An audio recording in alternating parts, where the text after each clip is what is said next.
नमस्कार, अपन समाचारमा स्वागत छ। सुरु गरौँ मुख्य समाचारबाट। बिमस्टेकका सदस्य राष्ट्रका पदाधिकारीहरूको बैठकद्वारा बिमस्टेकको बडापत्र बनाउने सहमति। सरकार उद्योग, शिक्षा, स्वास्थ्य लगायतका सबै क्षेत्रको समस्या समाधान गर्न प्रतिबद्ध रहेको प्रधानमन्त्री ओलीको भनाई। तिर्न नसक्नेले करको बोझ नलगाउने अर्थमन्त्री खतिवडाको स्पष्टीकरण। अबको केही दिनमा नै भारत र चीनसँग राजमार्ग जोडिने भौतिक पूर्वाधार मन्त्री महासेठको भनाई। र जनकपुरधाम उपमहानगरपालिका वडा नम्बर 10 ले महिला ज्येष्ठ नागरिकलाई सम्मान। अब समाचार विस्तारमा। जिल्ला निर्वाचन कार्यालय महोत्तरीकी प्रमुख पिङ्की रायको ज्यान गएको छ। मस्तिष्क क्यान्सर भएकी पिङ्कीको उपचारकै क्रममा भारतको दिल्ली स्थित राजीव गान्धी क्यान्सर हस्पिटलमा शुक्रबार साँझ 35 वर्षकै उमेरमा निधन भएको हो। रायको शवलाई शनिबार साँझ जलेश्वर ल्याइएको छ। अहिले उहाँको शवलाई अन्तिम श्रद्धाञ्जलीका लागि जिल्ला निर्वाचन कार्यालय महोत्तरीमा राखिएको छ।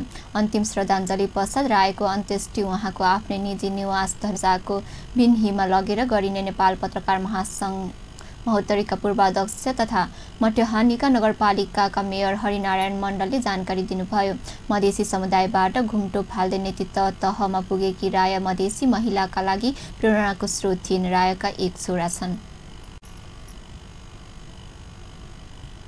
बहुपक्षीय प्राविधिक तथा आर्थिक सहयोगका लागि बङ्गलाको खाडीको प्रयास बिमस्टेकको शिखर सम्मेलनको बडापत्र बनाउने भएको छ। काठमाडौँमा बसेको बिमस्टेकका सदस्य राष्ट्रका पदाधिकारीहरूको बैठकले बिमस्टेकको बडापत्र बनाउने सहमति गरेको हो।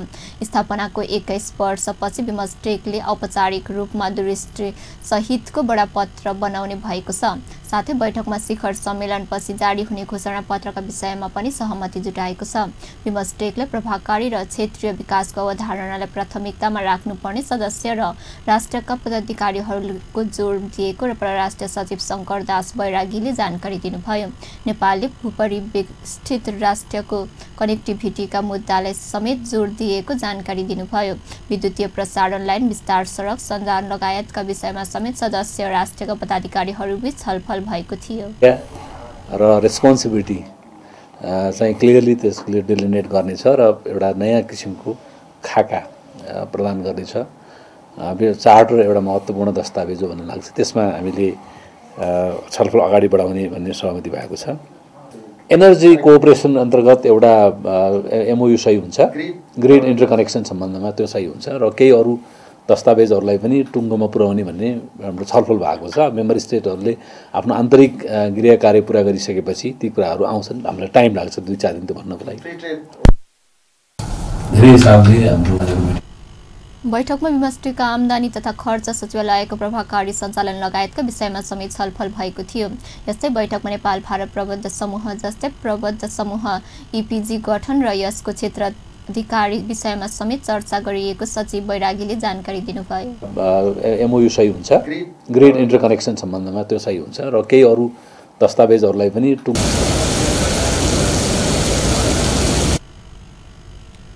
भदौ 14 र 15 गते काठमाडौँमा हुने बिमस्टेकको 4औं शिखर सम्मेलनको अन्य तयारीमा सरकार जुटेको छ। बिमस्टेक शिखर सम्मेलनको तयारी स्वरूप बसेको बैठकमा बिमस्टेकका महासचिव सहित सदस्य राष्ट्रको विदेश मन्त्रालयका सचिवहरू सहभागी थिए। चिकित्सक डाक्टर गोविन्द केसीले आफूसँग भएको सम्झौता कार्यान्वयनका लागि सरकारको ध्यानकर्षण गराउनु भएको छ। डाक्टर केसीले शनिबार प्रधानमन्त्री केपी शर्मा ओलीलाई भेटी सम्झौता कार्यान्वयन गर्न सचेत गराउनु भयो। बालुटार स्थित प्रधानमन्त्रीको सरकारी निवासमा भएको भेटमा डाक्टर केसीले चिकित्सा शिक्षा विधेयक लगायत सहमतिलाई प्रधानमन्त्री परिषदबाट निर्णय गराउन भएको ढिलाइबारे प्रधानमन्त्रीसँग जिज्ञासा राख्नु भएको थियो। प्रधानमन्त्रीको जवाफ पनि ठोस रूपमा नआएको डाक्टर केसीले बताउनुभयो। भेटपछि सञ्चारकर्मीलाई संक्षिप्त प्रतिक्रिया दिँदै उहाँले आफूसँग भएको सहमति कार्यान्वयनबारे प्रधानमन्त्रीले ठोस जवाफ नदिएको बताउनुभयो।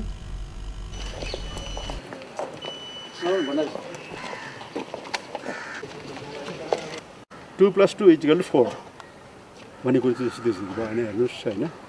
अनि सो एनिवे अब भेटियो, कुरा भयो र हाम्रो कुरा राखियो, फेरि उहाँलाई रिमाइन्ड गराइयो अनि र अस्ति दिएको जुन छ नि यो अस्ति दिएको तपाईँहरूलाई विशेष स्वीकृति यो दिएको थिएँ मैले होइन अझै पनि यही नै हामी यही उसमा छौँ कि बुझ्नुभयो त ठोस उपलब्धि अथवा ठोस चाहिँ प्रतिबद्धता चाहिँ खासै मैले चाहिँ मलाई चाहिँ मेरो लागि मैले पाएको जस्तो लागेन मलाई विशफुल थिङ्किङ गर्ने हो भनेदेखि हो यो चाहिँ के अरे आश्वस्त हुने वातावरण छ भने म विशफुल थिङ्किङ गर्न चाहन्न कि वास्तवमा धेरैचोटि भइसक्यो कि है त्यस कारणले गर्दाखेरि चाहिँ म फेरि पनि भन्छु खासै ठोस उपलब्धि 15 पटकसम्म सत्याग्रहण गरेका डाक्टर केसीले सहमति कार्यान्वयन भएन भने 16औं पटक पनि सत्याग्रहण गर्न सक्ने जानकारी प्रधानमन्त्रीले गराएको बताउनुभयो। आशा गर्छु अनि अब कार्यान्वयन भएन भनेदेखि अथवा ऐन बनेन भनेदेखि मैले पहिले नै भनिसकेको छु र अहिले पनि मैले उहाँलाई भनिसकेको छु म 16औं चोटि पनि सत्याग्रह गर्न पछि हट्दिनँ भन्ने भनेको छु।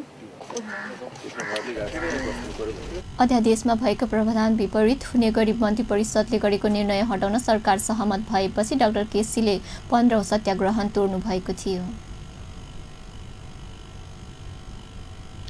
प्रधानमन्त्री केपी शर्मा ओलीले सरकार उद्योग शिक्षा स्वास्थ्य लगायत सबै क्षेत्रको समस्या समाधान गर्न प्रतिबद्ध रहेको बताउनु भएको छ। उद्योग वाणिज्य महासंघको प्रतिनिधिको टोलीसँगको भेटमा प्रधानमन्त्रीले औद्योगिक क्षेत्रको समस्या समाधानका लागि सरकार प्रतिबद्ध रहेको बताउनु भएको हो। प्रधानमन्त्रीको सरकारी निवास बालटारमा शनिबार भएको भेटमा प्रधानमन्त्री ओलीको उद्योग शिक्षा स्वास्थ्य ऊर्जा कृषि लगायत क्षेत्रको सुधार गर्दै समग्र रूपमा मुलुकको आर्थिक अवस्था उकास्न सरकार लागिरहेको बताउनु भएको हो।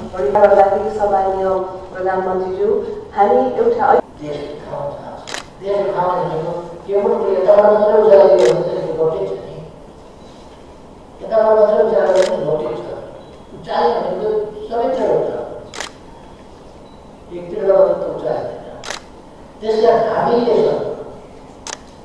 कृषिको क्षेत्रलाई उठाउने, उद्योग क्षेत्रलाई उठाउने, पर्यटन क्षेत्रलाई उठाउने, सेवाको क्षेत्रलाई उठाउने, सबै क्षेत्रलाई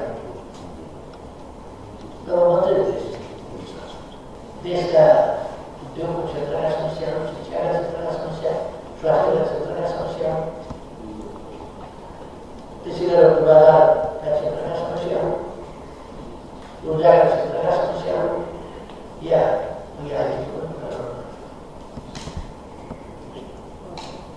आइटीको क्षेत्रका समस्याहरू यी समस्याहरूसँग के भएको छ हामी अलिक पछाडि गएर समस्यालाई अगाडि बढाउनु पर्छ। यादै प्रश्न कसरी गर्नु अवश्य नै हामीले एउटा नयाँ कुरा ल्याएको छ, नयाँ संरचनाहरू निर्माण गरेका छौँ। त्यसका नयाँ प्रणाली नयाँ संरचना तयार गर्दा के जस्तो जुन आन्दोलनहरू थियो त्यसमा पनि उद्योग वाणिज्यका सहरहरूले दुवै राष्ट्रहरूले चाहिँ आफ्नो स्थानीय प्रदेश र संघीय सरकारले विभिन्न शीर्षकमा लगाएको कर्मका कारण व्यवसायीहरूमा सर्वत्र त्रास फैलिएको भन्दै महासंघको टोलीले सरकारको ध्यानकर्षण गराएको छ। महासंघकी अध्यक्ष भवानी राणाले अनावश्यक करको बोझको अन्त्य, पुराना औद्योगिक नीति परिवर्तन लगायत औद्योगिक क्षेत्रमा देखिएको समस्या र चुनौतीको सम्बोधनका लागि प्रधानमन्त्रीको ध्यानकर्षण गराइएको बताउनुभयो। भेटमा प्रधानमन्त्रीले उद्योग क्षेत्रको सुधार र विस्तारका लागि बुदागत सुझाव दिन भनेको पनि उहाँले जानकारी दिनुभयो। स्थानीय करका समस्याहरू जुन छ अहिले होइन त्यसले गर्दा एउटा एकदमै जिल्लामा पनि त्रास भएको छ। त्यो बाहेक नीतिगत सुधारका कुराहरू जुन हामीले चाहिँ 20-25 वर्षदेखि अगाडिको जुन कानुन छ त्यसलाई चाहिँ संशोधन गर्नुपर्ने कुराहरू राख्यौँ, त्यसको विषयमा कुराहरू राख्यौँ, ब्याङ्किङ सेक्टरका कुरा राख्यौँ। हामीले चाहिँ एउटा नयाँ सरकार, स्थायी सरकार सँगसँगै यो पनि सुधार भएर जाला भन्नेमा त्यति हामीलाई चाहिँ त्यसको चाहिँ अनुभव गर्न नपाएको अवस्थाका कुराहरूको बारे ब्रिफ। पछिल्लो समय तिनै तहको सरकारले विभिन्न शीर्षक लगाएको करले आफूहरूलाई आतंकित बनाएको भन्दै व्यवसायीले त्यसको विरोध गर्दै आएका छन्। अब केही बेर विश्रामपछि समाचारमा स्वागत छ। अब बाँकी समाचार।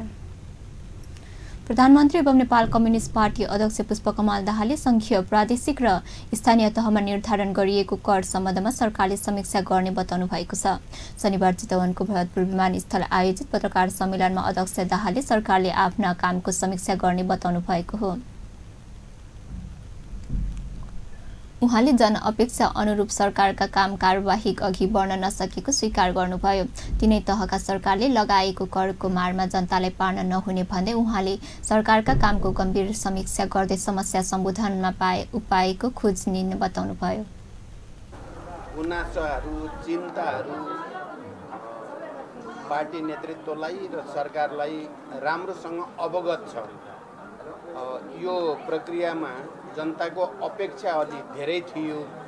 त्यो अपेक्षा अनुसार काम गर्नेमा कहीँ हाम्रो चाहिँ कमी छ भने त्यसको समीक्षा गर्न सरकार पनि तयार छ, पार्टी पनि तयार छ। त्यो प्रक्रिया हामीले सुरु गरि पनि सकेका छौँ।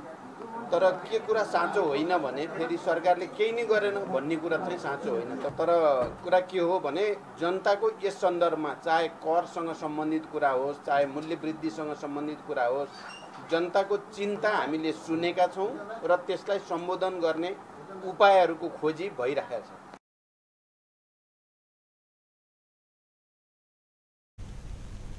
नयाँ राजनीतिक प्रयोग र आवश्यक ऐन नबनिसकेकाले केही समस्या देखिएको भए पनि संघीयता भइसकेको 24 राज्य संरचनासँग तुलना गर्न नमिल्ने तर्क उहाँले गर्नुभयो।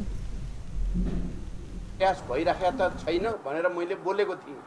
यदि यो 22 अहिलेको सरकार र पार्टी सबैप्रति उदारको साथ सहमतिमा साथ अघि बढ्ने प्रयास रहेको उल्लेख गर्दै अध्यक्ष दाहालले विप्लव समूहलाई वार्ता र सहमतिमा आउन आह्वान समेत गर्नुभयो। उहाँले बदलिँदो परिस्थितिमा मान्छेलाई आतंकित पारेर केही नहुने र त्यसो गर्नु अज्ञानता रहेको पनि टिप्पणी गर्नुभयो। अर्थमन्त्री डाक्टर युवराज खतिवड़ाले तिर्न नसक्नेलाई करको बोझ नलगाउने स्पष्ट पार्नु भएको छ।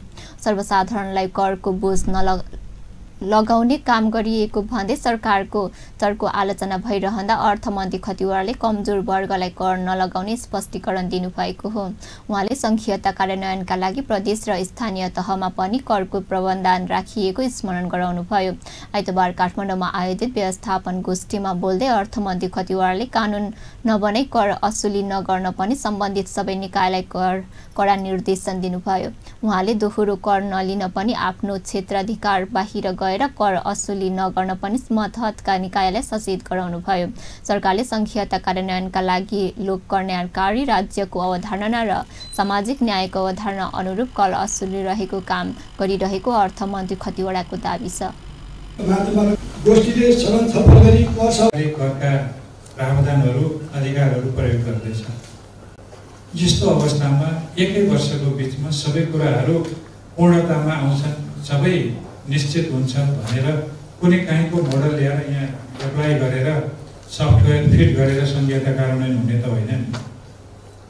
यो कुनै सफ्टवेयरबाट सञ्चालित परिपाटी नै होइन। यो सङ्क्रमणकाल हामीले बुझ्नुपर्दछ। तर सङ्क्रमणकाल भन्दैमा हामी यसलाई लगाउने पक्षमा छैनौँ।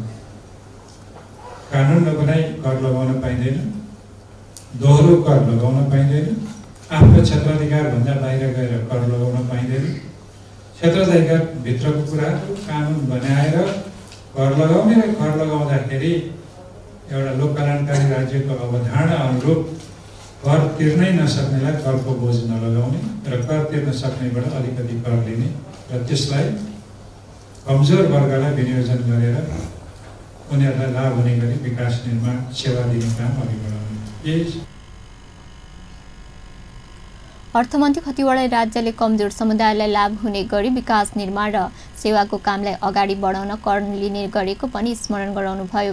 उहाँले करको दुरुपयोग हुन नदिने प्रतिबद्धता पनि व्यक्त गर्नुभयो। सभामुख कृष्णबहादुर महराले दिएको विकास लक्ष्य पूरा गर्नका लागि युवाहरूको भूमिका महत्त्वपूर्ण हुने बताउनु भएको छ। राष्ट्रिय सभागृह शनिबार आयोजित एसेम्ब्ली 2018 को उद्घाटन गर्दै सभामुख महराले दिगो विकास लक्ष्य 2030 पूरा गर्न युवाहरूको नेतृत्वदायी भूमिका हुनुपर्ने बताउनु भएको हो। उहाँले विकासका लागि विश्वव्यापी अभियान अगाडि बढाउन संयुक्त राष्ट्र सङ्घले सन् 2000 मा सहस्राब्दी विकास लक्ष्य घोषणा गरेको र यसै सहस्राब्दी विकास लक्ष्यको जगमा दिगो विकास एजेन्डा 2030 पारित गरिएको बताउनुभयो। विकासको साझा मुद्दामा सबै एक ठाउँमा उभिएको मात्रै लक्ष्य प्राप्त हुने र त्यसको नेतृत्व युवाहरूले लिनुपर्ने धारणा उहाँको थियो। सरकारका विभिन्न तहमा रहेका हाम्रा युवा जनप्रतिनिधिहरूले अहिलेको विश्वमा देखिएका आम युवाहरूको साझा सहरमा एसियाली महादेशमा अरू युवाहरूसँग सहकारी गरेर अगाडि बढ्नेछन् भन्ने मैले आशा र विश्वास लिएको छु। विकासको साझा मुद्दाहरूमा हामी सबै एक ठाउँमा उभिएर अगाडि बढ्नुपर्छ। तब मात्र हामीले आफ्नो लक्ष्य हासिल गर्न सक्छौँ। आजका युवाले लोकतन्त्रलाई संस्थागत गर्न र बलियो अर्थतन्त्र निर्माणका लागि महत्त्वपूर्ण योगदान दिने सम्भावनाहरू छन्। त्यसतर्फ तपाईँहरूले ग्लोबल युथ पार्लिमेन्ट नेपालले आयोजना गरेको 2 दिने एसियन युथ एसेम्ब्ली 2018 23 वटा एसियाली मुलुकका प्रतिनिधिहरू सहभागी छन्।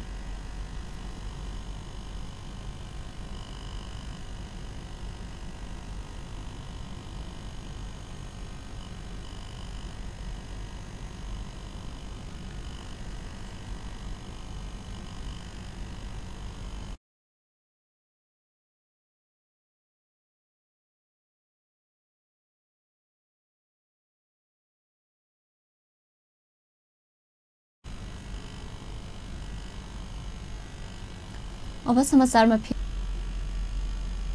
विश्रामपछि समाचारमा स्वागत छ। अब बाँकी प्रसङ्ग। भौतिक पूर्वाधार तथा यातायात मन्त्री रघुवीर महासेठले अबको केही दिनमै नै भारत र चीनसँग राजमार्ग जोडिने बताएका छन्। मारवाडी सेवा समितिको स्वर्ण जयन्तीको उपलक्ष्यमा मारवाडी सेवा समितिले आयोजना गरेको स्वर्ण जयन्ती महोत्सव तथा वार्षिक सर्वसाधारण कार्यक्रममा शनिबार सम्बोधन गर्दै मन्त्री महासेठले चीनको लाप्चादेखि लिएर भारतको भिठामोटसम्म 4 वर्षमा सडक सञ्जाल निर्माण कार्य प्रारम्भ भइसकेको बताए।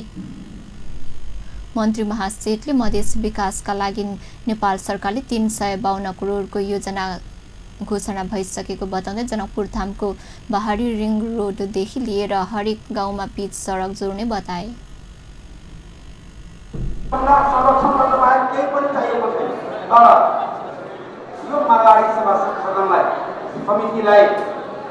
सबैको सहयोग चाहिएको छ।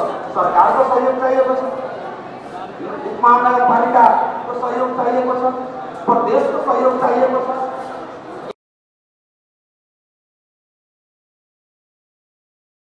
मन्त्री महासेठले जटहीदेखि भिठामोडसम्म निर्माण भइरहेको 6 लेनको नाम 10-15 दिनभित्रै शहीद दुर्गानन्द झामा नामाङ्करण गरिने जानकारी दिँदै उनले यसै वर्षको डिसेम्बरभित्र नेपाल रेलवे पनि सञ्चालनमा ल्याउने प्रक्रियाको लागि क्रियाकलाप अगाडि बढिसकेको जानकारी दिए।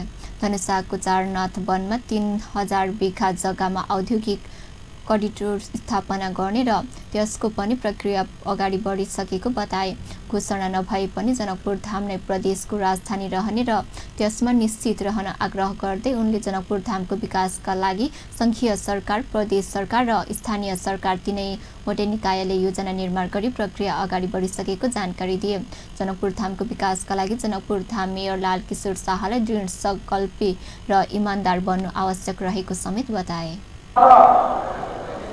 अब परमेश्वर मानिने परमेश्वर तिमीले बोलेर जानु र केन्द्र सरकारको तर्फबाट भन्न चाहन्छु, जुनसुकै प्रकारको सहयोग सरकारको तर्फबाट पनि र व्यक्तिगत मेरो तर्फबाट पनि यो समितिलाई भइरहनेछ त्यो विश्वास दिलाउँदै मारवाडी सेवा समिति अध्यक्ष ललित आवाजले अध्यक्षतामा भएको कार्यक्रममा जनकपुरधाम उपमहानगरपालिका मेयर लालकिशोर शाह, प्रदेश सभा सदस्य तथा राजपा नेपालका प्रमुख सचेतक परमेश्वर शाह लगायतको उपस्थिति रहेको थियो।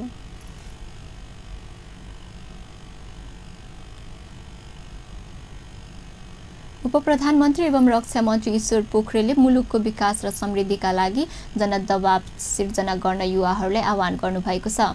उपप्रधानमन्त्री पोखरेलले मुलुकको समृद्धिका लागि युवाहरूलाई परिचालन गर्ने ठोस नीति योजना र कार्यक्रम बनाउन पनि राष्ट्रिय युवा परिषदको गम्भीर ध्यानकर्षण गराउनुभयो। अन्तर्राष्ट्रिय युवा दिवसको अवसर पारेर आइतबार राष्ट्रिय युवा परिषदले काठमाडौँमा आयोजना गरेको एक कार्यक्रममा बोल्दै उहाँले मुलुकलाई अघि बढाउन युवाहरूले सृजनात्मक भूमिका निर्वाह गर्नुपर्नेमा जोड दिनुभयो।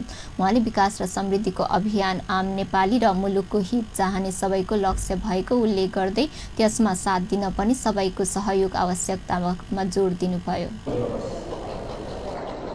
आज 12 अगस्त मिलेर पनि गरेका छौँ, एकल मिलेर हामीले गरेका छौँ। पुरा यो राष्ट्रिय एजेन्डा हो, कुनै एउटा पार्टी विशेषको र सरकारमा प्रतिनिधित्व गर्ने व्यक्तिहरूको मात्रै विषय होइन।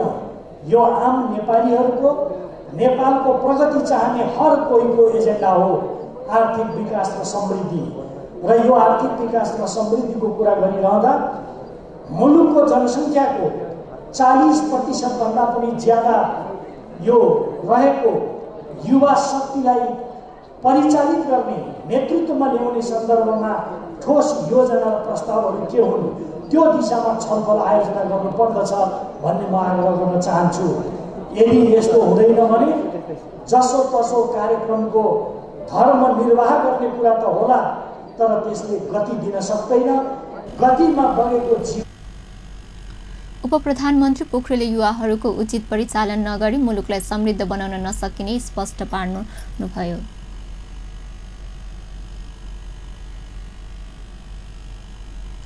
जनकपुरधाम उपमहानगरपालिका वडा नम्बर 10 ले महिला ज्येष्ठ नागरिकलाई सम्मान गरेको छ।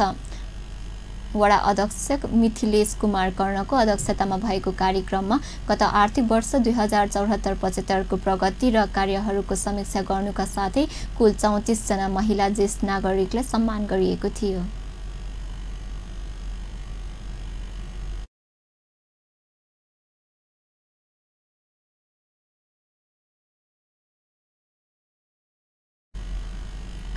उपमहानगरपालिकाको उपप्रमुख रीता झाले प्रमुख आतिथ्यमा भएको कार्यक्रममा स्थानीय वडाका खेलाडीहरूलाई ब्याडमिन्टन र क्रिकेटका सामग्रीहरू समेत प्रदान गरिएको थियो। वडा अध्यक्ष कर्णले विगतका समीक्षा गर्दै भविष्यमा सुधार गर्ने उद्देश्यले कार्यक्रम गरिएको बताए।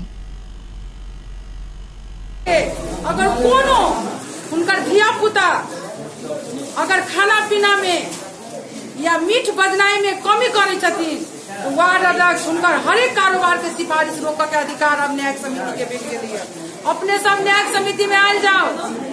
अगर अपने सबके धिया पुता अपने सबके अधिकार नहीं दैया, खाना पीना नहीं दैया, अपने न्यायिक समिति में आयल जाती, अपने सबके न्याय हम दिए भैया।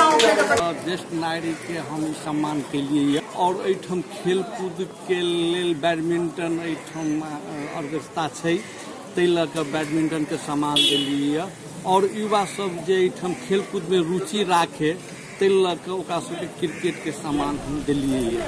कार्यक्रम में प्रदेश सभा सदस्य जानकी शरण शाह सहितको उपस्थिति थियो।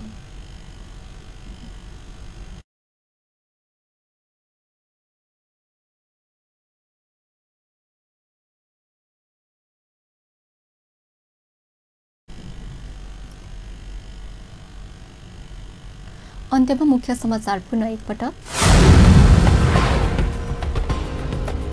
बिमस्टेकका सदस्य राष्ट्रका पदाधिकारीहरूको बैठकद्वारा बिमस्टेकको बडापत्र बनाउने सहमति।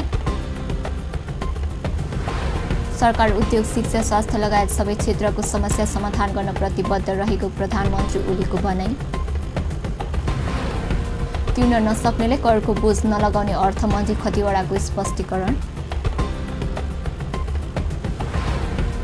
अबको केही दिनमा नै भारत र चीनसँग राजमार्ग जोडिन भौतिक पूर्वाधार मन्त्री महासेठको भनाई। र जनकपुरधाम उपमहानगरपालिका वडा नम्बर 10 ले महिला ज्येष्ठ नागरिकलाई सम्मान। हवस् त अहिलेलाई समाचार यति नै। पल पल खबर तेज नजर अपन टेलिभिजन हेर्दै गर्नुहोला। नमस्कार।